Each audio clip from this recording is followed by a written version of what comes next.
the media part about, it's a story. People love hearing it makes it such a bigger tragedy because she was a bride killed. She was Samantha Miller. And believe it or not, if you knew Samantha Miller, that's a bigger deal.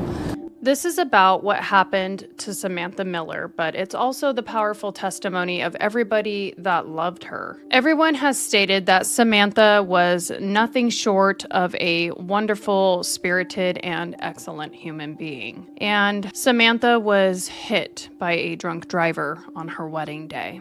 And the driver's name is Jamie Lee Komorowski. She was just sentenced, so we're going to talk about it today. Please like and subscribe, and we'll just get right into it.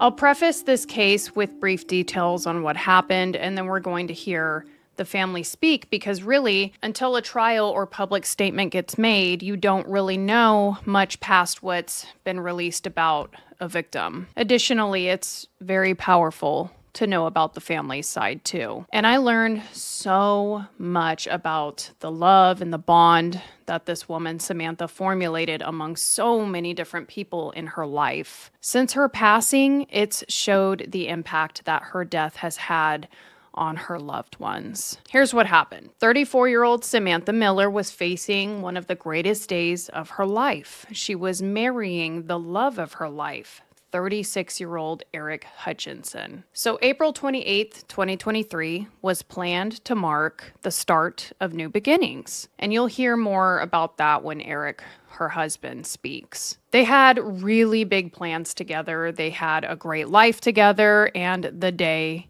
was truly magic until nightfall. What Samantha didn't know was a 25-year-old would make a choice to party, drink, and drive. The driver's name was Jamie Lee Komorowski. When she got behind the wheel that same night, April 28th, she was traveling 65 miles per hour in a 25 mile per hour zone, intoxicated. Traveling within that 25 mile per hour zone was a golf cart that was transporting the newlyweds from the wedding reception. Two gentlemen were assisting in this, Benjamin Garrett and Brogan Garrett. Then in the back of the golf cart were Samantha and Eric, Mr. and Mrs. Hutchinson. They were all traveling in this golf cart, all four of them. The golf cart was struck by Jamie Lee Komorowski, and it was thrown over 100 yards, rolling several times. Sam died that night.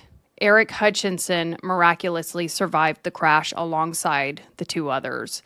Benjamin Garrett was hospitalized for 11 days while his family went home to Utah without him. Your Honor, that evening was such a good night. Celebrating Sam and Eric and their love. And I was looking forward to driving them off their rental with my son. It was my only job for the wedding. While we were on the drive there, we were talking that night. We were just listening to Sam and Eric talk, flirting with each other. Brogan and I were having conversations. We talked about the breakfast burritos at Bird's Market, how fantastic they were. And that's the last thing I remember. The hospital staff eventually took me back to go see my wife and my son. And that's when my wife told me that Sam didn't make it. They didn't know if Eric was going to make it through the night. It was my only job, and I didn't get to complete it. And he sustained a severe road rash alongside several scars on his face, head, and his arms. Later on, MRIs would reveal that he was in terrible shape, like he had a lot of work ahead of him medically. Brogan Garrett, also the youngest, was the least injured, and that was a concussion, bruises, scratches, and soreness. Eric will tell us how life has been going for him since he survived the crash in a moment. The aftermath in losing Samantha Miller, who they call Sam, was tragic. I mean, it was beyond broken hearts. It broke the family. Her mother, Lisa Miller, has always said, when Sam died, we died. Nobody really knew how to cope with the tragedy that Sam was gone forever. A lot of people referred to Sam as a best friend. And of course, Eric lost his wife just hours after saying I do. Sad to think that they spent more time planning this event the year prior than they got to actually live as husband and wife once the event was completed. They had just hours left. Eric's loved ones and many others gathered at Folly Beach in South Carolina in 2023 after the tragedy, where Eric attended in a wheelchair and he acknowledged knowing his wife went to heaven. He said she was up there smiling and would have loved the vigil where people placed flowers in the ocean for her, one of her most beloved places, the beach. I believe Lisa Miller, at least I know she wasn't a part of certain things when it came to Eric's family. And back then she said they really just needed time. I don't think we've gotten to where what it will be looking like, but this should not happen to any family. We talked about this yesterday. They call it an accident. This is not an accident. That young lady knew that she was intoxicated because she even told the policeman what her level of intoxication was on a scale of 1 to 10. And it was an 8. This is her words, quote. So if you're in an 8, you don't get into your vehicle. But she made a conscious decision to get into her vehicle and plow down my daughter in her wedding dress and kill her. So that's not an accident. It got to like the emergency contact, which was Sam and Sam's number. I had to erase the name. How I had to erase the name and the number. And it tore my ass up. So Sam was one of the good ones. She was just one of those people that the world really couldn't afford to lose as far as everything I've learned. Now, as far as Jamie Lee Komorowski, obviously she went to jail. Thanks to phone calls from prison, here's the recap.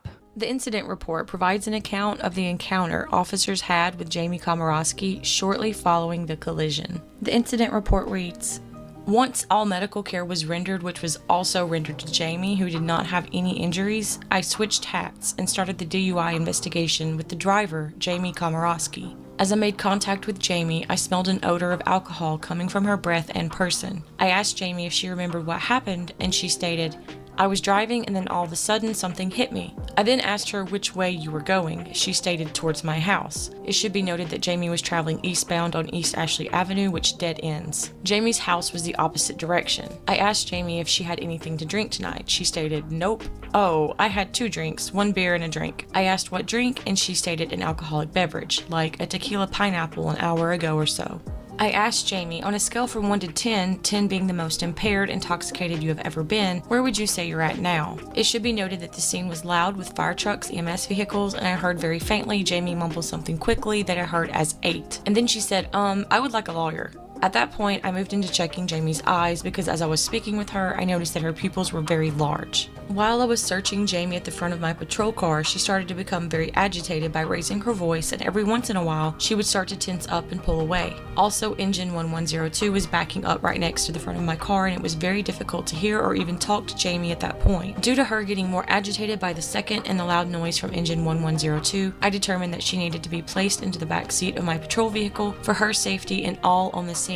When I sat her down in my car, Jamie refused to place her feet inside and kept asking me why she was being arrested, and I told her again at least 3 times. I then removed Jamie from my car and placed her into the back of Officer Honeycutt's vehicle. When she sat down in the back seat of Honeycutt's car, she again refused to get in by not placing her feet into the car, so she was pulled into the vehicle by Officer Honeycutt. It should be noted that when I attempted to place her in the back seat of my patrol vehicle and Officer Honeycutt's vehicle, she kept asking why she was being placed under arrest after I'd already told Jamie numerous times. This is a clear indication of someone who is intoxicated, is to repeat over and over after the question has already been answered. Jamie Lee Komorowski was identified by her South Carolina driver's license and was moved away from the side of the roadway to let medical staff work. I asked Ms. Komorowski multiple times if she was driving the vehicle or was just a passenger. Ms. Komorowski would not answer the question but kept asking for her phone and boyfriend. Ms. Komorowski was told that those were not a priority at the moment. A bystander stated Jamie seemed in a daze but would keep asking for her boyfriend and telling them she was on her way home, but at times would stop talking as if thinking and then start asking if that was her car, and then would see one of the injured and start screaming, "Who is that?" She then stated that is what she kept doing till officers started to speak with her. An officer came over to her to ask questions about what happened, to which she replied, "She did not do anything wrong, I was just driving home." The bystander also stated that the individual, Jamie, kept repeating, "I want my boyfriend, I want to go home, what happened? And I did nothing wrong." The bystander stated she believed the individual was intoxicated from her interactions outside of law enforcement intervention. Once in jail, we got to hear some of the phone calls that she placed to family members. And before I get into the phone calls that she placed or they placed to her, I'm going to play part of Sam's father's testimony first, and then we'll talk about it. I'm the one that wasn't there in the first part of her life. For the past 20 plus years. I was there for her when she needed me. When I was 2 years old, I got hit by a car, left on the side of the road for dead. I survived. Everybody says they think the person was drunk. It was a hit and run, they never found the person. So every day I woke up for 57 years and hated this person. Hated every day. I'd wake up and hate somebody I didn't even know. Six months before Sam was taken, I said to her, I was like, I gotta get this weight off of my shoulder. I said to Sam, I'm gonna forgive this person. I don't know who it is. I did. The next day I talked to Sam. It was like 1,000-pound weight was taken off my shoulders. I felt like I could fly. 6 months later, that hatred is back on with vengeance. I've never felt this much weight. This person, you took such a beautiful person away. She was loved by so many. I didn't realize how many people over the past year and a half I've heard from people that actually hate you. And they love Sam, they never met Sam, don't even know Sam. For the rest of my life, I'm gonna hate you. And when I arrive in hell and you come there, I'll open the door for you. You have ruined so many people's lives. And I hope you understand what you did, because you've taken no responsibility for what you've done. You can apologize all you want later. I will not listen to a word. It's not worth it. So I know that when he spoke, a lot of what we heard was trauma from before Sam's death, the same kind of circumstance happening to him with a drunk driver when he was a child. It seems like drunk drivers are used as an attack to keep this poor man down. I don't know the reason why he wasn't in her life for the first part of it, but he was very angry about what happened to him until he trusted Sam with his painful confession and had made that decision after over 50 years to forgive someone that never came back to say, I'm sorry. And then that same thing happens to the very person he was rebuilding with, his daughter. I mean, it's very painful when something traumatic happens to you and to have to turn around and watch that same thing happen to your child. That's hard enough. But in this case, he survived. Sam did not. I can't even fully imagine how broken his heart is right now. And I'm truly devastated to hear about this experience for him. I really hope that he doesn't let this anger take him out like that. I hope that he knows that he can see her again. You know, there's a woman in my ministry group whose family member was murdered and they never found who did it. But she is one of the most loving, spiritual people I know. And it's not a comparison factor by any stretch. It's just to know her is to know a testimony. She's actually one of the people that has brought me closer to my faith through her testimony. And wow, she's had it really hard. So when I view Sam's father, I see a very hurting parent. And I think what really fueled what he said wasn't just the fact that a drunk driver hit his child and took her away forever. I think it's a great betrayal to him also because how the drunk driver that killed his daughter acted up until this point. I have a lot of hope for him in healing, though I don't understand because I haven't been there. I don't understand this. I still have faith in this man. I'm holding on to that for him. He deserves to heal until he sees Sam again. We're just going to declare it right here and now. This man deserves peace. This man deserves to go to heaven, and this man deserves to reunite with his daughter one day. Not to switch up on you, but we do have to share some phone calls from Jamie and her family because it shows why what she was sentenced to really counts for something. These choices that she made, especially the one in April of 2023, they came from somewhere. So let's just hear what she had to say in jail. And reminder, this is after the crime. I'm just worried. Okay, I don't want to go to prison for 15 years. Yeah, well, I just want to get out of here. I know. So bad. Right? Dad, what did you do? I'm glad. Did you call? You called your bad father? person. I'm not a bad person. I didn't. Quiet.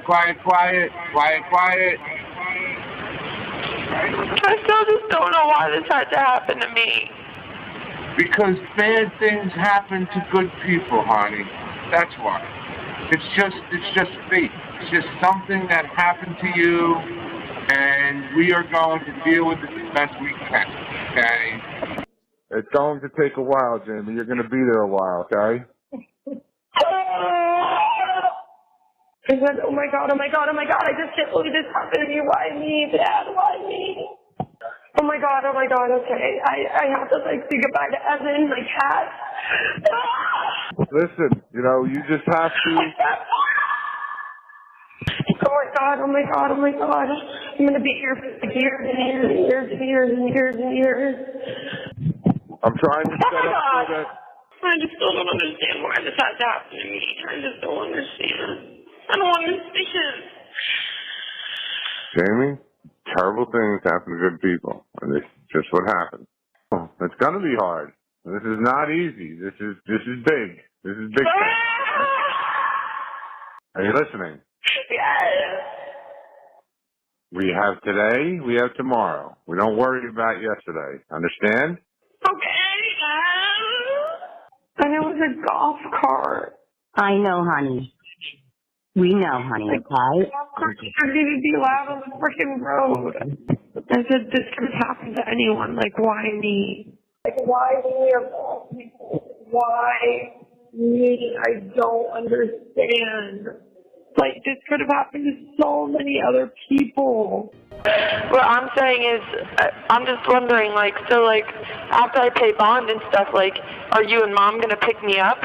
I just really hope that, the judge can see that, I'm not a bad person, and, it could have happened to anyone, and it was just a freak accident. And are you... I'm going out, shooting people on purpose. It was a freaking accident, you know what I mean? About, a week or so. Mm-hmm. I'm going to get bond. Okay. I don't think I'll be going, into prison or anything. I will be getting a bond eventually. They said that. Who said that? That's great, baby. That's great. I just really, really want to know if I could get a bond. I really, really want to know if I could get a bail or a bond just so I can get the fuck out of here. These next clips are of Jamie being outraged that her grandmother wants to keep her cat Theo. I learned from other calls that Jamie only had this cat for about a month before the accident happened. Grandma's cat died, and now she has Theo, my Theo. Yes. And I have a feeling she's going to try to keep my Theo, but that's my Theo, and she's not keeping him. Well, I think that we will have a conversation about that, okay? What do you mean? Well, listen, you call Tony Ann. No, they're not keeping my cat.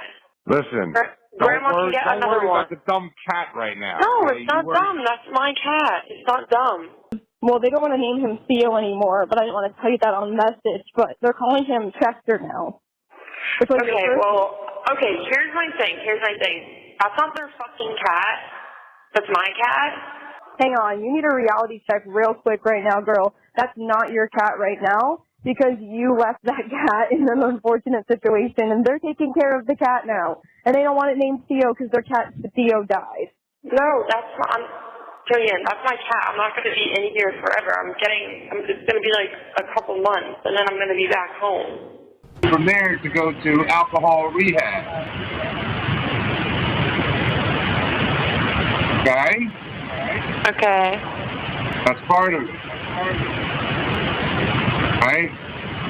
How long is that? 4 to 6 weeks. All right. Well, listen. If it helps the case, then I'll do it. Might help you a little too. Sure. Even before you hear the testimony from Sam's mother, Lisa, I always thought that these types of people are definitely indeed enabled. Just with the entitlement, the lack of empathy from what's been caused here, and the worry for just herself to be drinking that heavy so young. I mean, yeah, it's a sense of entitlement that she has.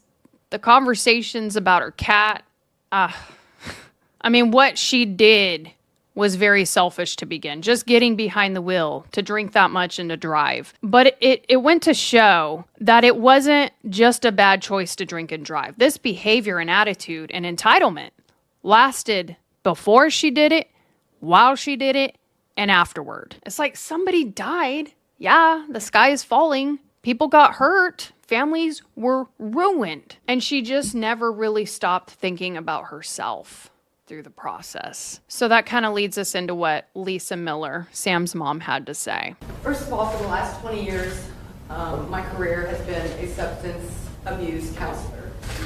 So I wanted to bring that factor to the court. I have dealt with many different populations, offenders. I did a program for offenders. I've dealt with military people, adolescent programs. So I've kind of ran all gamut. The one thing that all these groups and all these populations have in common is the word enabling. And enabling happens when, does everybody know what that means? Enabling happens when, it could be family members, it could be friends, it could be their children, maybe the adult is the one that's alcoholic. They help them because they don't want them to get in trouble. They don't want them to have a bad life. By them helping them, they're really doing them a dishonor. And the only way that somebody that's having alcohol or drug issues and addiction can get better is to suffer the natural consequences of their behaviors. In this case, the natural consequences is the legal consequences of what happened, which resulted in my family, sibling, child, not being here anymore. The good thing about it, if she goes and stays some time in jail, they have treatment in there. AA is not treatment. AA doesn't help somebody who's addicted. It's good once you get to that point where you're on for treatment, you spent some time in sobriety. AA is where you go hang out with your other people. And that's it. Who was Sam? I want to talk about Sam, my daughter. And she wasn't just a person on a golf cart that just got married and got killed.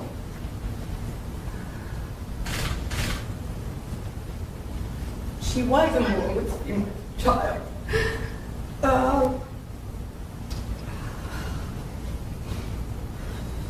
I'm going to tell a little bit of the story. Bear with me. I got pregnant with Sam. I was single, divorced with an older child. Those things happened. They did not have any help or any assistance. And so I think that bonded Sam and I as being fighters together through life, helping each other. until my husband that I met and married adopted Sam and was her dad. So life wasn't always easy for us to get through what we had to get through. It was really hard to figure out how we were going to make it financially. My whole first career was based on being pregnant with Sam. I know it sounds funny, but it's like I have 9 months to get a career. I can't make $10 an hour anymore. So 9 months, hey, I can go to hair school. We figured it out. Like, we always figured things out together. Sam and I had a relationship probably better than most people that love each other. I'm very close with my other 2 kids. Our family has always been close. But Sam and I had a bond that was very different and very amazing, and we both had each other's backs all the time. We talk every day, our whole entire life. You know, most 30-year-olds don't want much to do with their parents anymore. You know, hey, yeah, I'll come over for Christmas dinner, but I'm not going to hang out with you all the time. And I'll lead into something else I'm getting off of. But in saying that, the last time I was with Sam before the week of the wedding, her birthday's 3/27. A month and a day earlier, she called me for her birthday and she said, all I want, Mom, is for you to come see me, and for you to be with me on her birthday. And I brought champagne, and we brought cupcakes, and we went down to the beach at sunrise, our favorite time, and we did silly dances on the beach with cupcakes and champagne. That's what an amazing relationship is. Then when we divorced and I started somewhat dating sometimes, she met one of them, she'd get right up in their face and be like, you hurt my mama? I'll leave out the words she used. Hurt you, basically. That's a best friend. You can only hope that anybody in this room that has kids could have a relationship like that with their child's best friend. So it was supposed to be a rainy day, it was supposed to be a cloudy, and the weather just an hour before the wedding just became beautiful. Couldn't have been better. Everything was good. Sam had me hold her thumb during the wedding. And once she was on the golf cart, she realized she didn't have her phone. I'm getting ahead of myself, but that's okay. So she said someone to come get her phone. And you don't know how many times we go down the rabbit hole. She had just gone without her phone and told me to come bring it to her or whatever. I mean, it was perfect timing that she got right in front of this car. So after the wedding, we went to where we were staying in our Airbnb and basically got into some sweats and were hanging out on the porch and everybody had a good night and pouring a glass of wine, relaxed. And I'm standing out there and I hear all these sirens. I heard those fire trucks and saw those lights and I yelled, something happened to Sam. And baby said, no, Mom. And I said, something happened to Sam.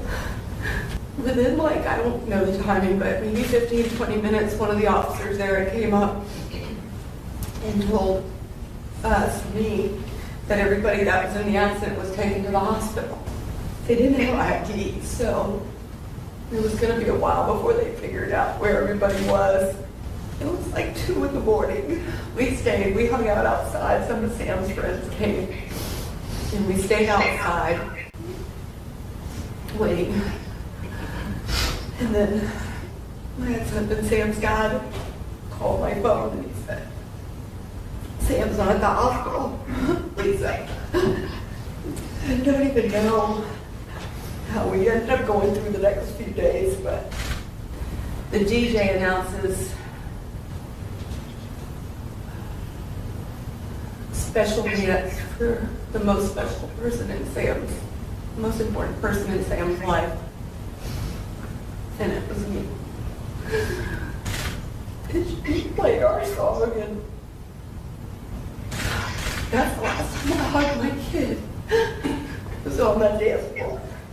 That one was really difficult for me to hear because I think that I have a similar relationship with my daughter. No matter what's happened, I have literally never done anything wrong in my daughter's eyes. It's impossible. So I understand that feeling of being extremely unusually close to your child on that level. And I think that when she talks about remembering Sam from a I, me, my, when you hear those words, and it seems like she's just thinking about herself, I don't know that it's necessarily as selfish as people say. I think it was her time to talk. I think she really makes a great point to say that Sam was incredibly different and Sam was very special to her. I did notice that Lisa Miller didn't recognize Sam's husband, Eric, nor did they sit by each other in court. And we're going to hear some of that testimony now and close out with some thoughts on that whole thing. So let's listen to what Eric had to say. Sam was my wife. I was sitting next to her on the golf cart. I've been thinking about what to say ever since that night. What do you say when your world's shattered? Physically, I'm in pain every day. My face hurts, my back hurts, my feet hurt. It's a struggle to get through every day. I've seen more doctors than I can count. I've seen more therapists.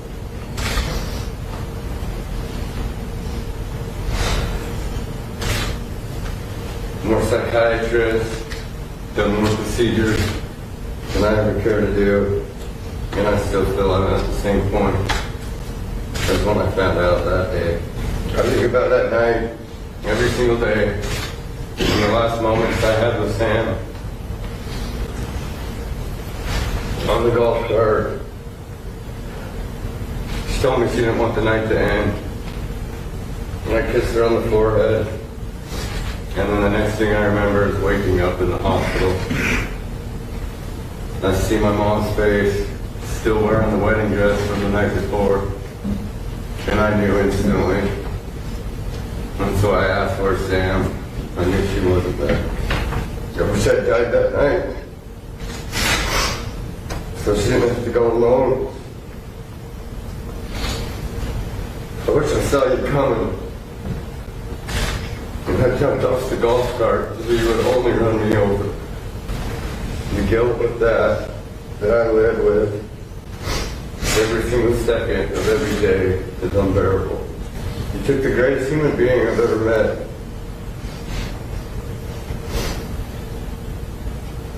She's not coming back. She's gone.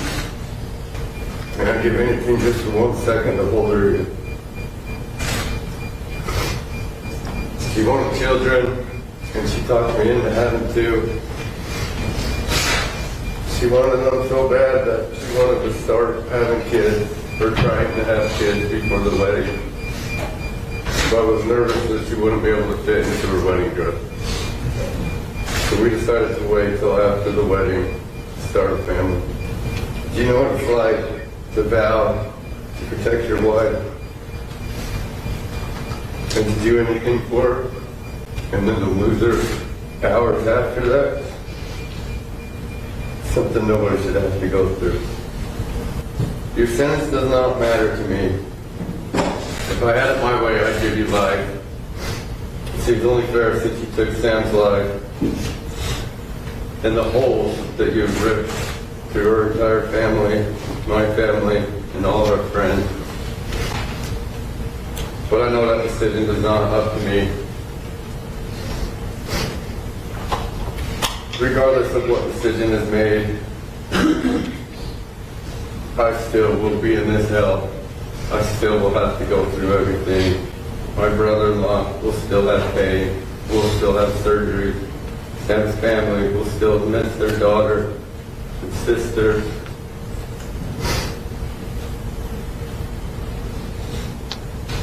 Sam was a light to all of us. And she was the wrong person to die that night. Crushing. Just crushing. When Sam died, there was feuding amongst the two families, to my understanding. Lisa Miller, her mother, really obviously struggled with the death of her daughter Sam, and her husband became her husband, but in the end, they were feuding over Sam's last name and her estate. And I do believe that a lot of this came from Lisa's side. I read the affidavit, it's linked. It said that Lisa challenged Eric on the validity of the marriage in order to access her daughter's estate. And there's probably details regarding that which have not been released publicly. We just need to remember that the news doesn't always have the whole story. If I were to guess, I would say maybe there's something more going on. Maybe there were some private conversations that took place maybe before the wedding, maybe right after the death of Sam. Maybe some things were said and some healing just needs to be done because we don't know them. Back in 2023, I would have thought maybe the mom was wrong. Maybe I would have judged Lisa. But today, I don't pick a side. I just feel like that supports division. I'm like more in prayer for unity for all of them because they have all lost someone very important and each person deserves to be honored for the role they had with Sam fairly. Sam's mother was Sam's mother, so she deserves to be honored for that. Eric was her husband at the end of the day. He deserves to be honored as her husband. And I think if I understand Sam through what others have said, I would think that that's what she would want. Is unity. As a whole, based on the loss of Sam and the grieving families, it just really reminded me to suggest reading Job. My husband's the one that actually brought this up, and it was really strange. It was like a big sign because I was covering this, and he was like, this is what Job's about. So if you read Job, this guy Job did everything right. He was wealthy, he had integrity, and he loved God very much. Satan ended up going to the Lord and he said, I've been back and forth across the earth. I've been watching everything going on. P.S. Nothing's changed. That's what Satan does. So this is in the Old Testament, by the way. He's like, he's been watching a long time, right? And Satan goes, take everything from Job and watch his faith sink from you. God allowed Job to be tested. The compromise was not to kill him or hurt him. Job lost everything. You know what everything means? Not just the animals, the money, the house, the servants. One day a messenger arrived and the messenger said, your sons and your daughters were feasting together and the house they were in collapsed on them and they're all dead. They're all gone. They're gone forever. 7 sons, 3 daughters. Job was grieving, badly, but he never turned on God. Satan returned to God. And he's all, I've been roaming the land, watching the earth. And the Lord said, Job still is faithful to me. So then Satan's like, well, test Job's health then. And at the time, his friends come along and they're supposed to be like helping him out, but they judge him instead. And everything in his life was falling apart. They're like, you must have done something for all of this to happen. Job, though, remains devoted to the Lord through all of this. The book of Job is a must in circumstances like this. Satan uses circumstances to try to break Job so he would turn away from God. And it explores the unmerited suffering and how he seeks to understand the purpose behind his suffering. And even though the damage was done and what happened couldn't be changed, Job kept the faith and he ended up being restored. Okay, so Jamie Lee Komorowski's father, Charles, did end up bonding her out for $150,000. She had been placed on house arrest in Charleston County, South Carolina, with a device worn on the ankle of DUI and high-risk alcohol clients that tests a person's sweat for alcohol 24/7. So she was allowed to go stay on house arrest, but not drink. And that seems a little easy, but her biggest fear was losing her freedom and having to go spend any more time in jail. We know that. We heard the jail calls. Not to judge, but facts. I noticed she did gain some weight, and I feel that during her time on house arrest, she experienced a lot of stress of what's to come. She was very afraid of the consequences. In the end, she ended up pleading guilty and was sentenced to 25 years. The damage is done, and what's happened cannot be undone. And it's a tragedy, End of story. But after hearing how she handled the little time she spent in jail before she was released on bond, you just know it's going to be a really long 25 years. Some jail calls released right after her sentencing. She's kind of on the phone with her family. Could be an act, but could be real. She was saying, I'm going to be okay. I'm actually going to turn my life around and I'm going to help people from this point going forward. 25 years is a long time to wait it out and do nothing with yourself. So my hope is that she means that. And additionally, my hope is for all the people who loved Sam, that they can be restored, they can know that they are worth peace, and they can find unity with one another. That is my hope at the end of the day when it comes to the case of Samantha Miller. Thank you guys so much for tuning in. I appreciate your time. I hope you guys have a very blessed week. Love and respect your spouses, your partners, hug your kids, be good to yourself, stay safe, and I will see you next time. I'm Chelsea J.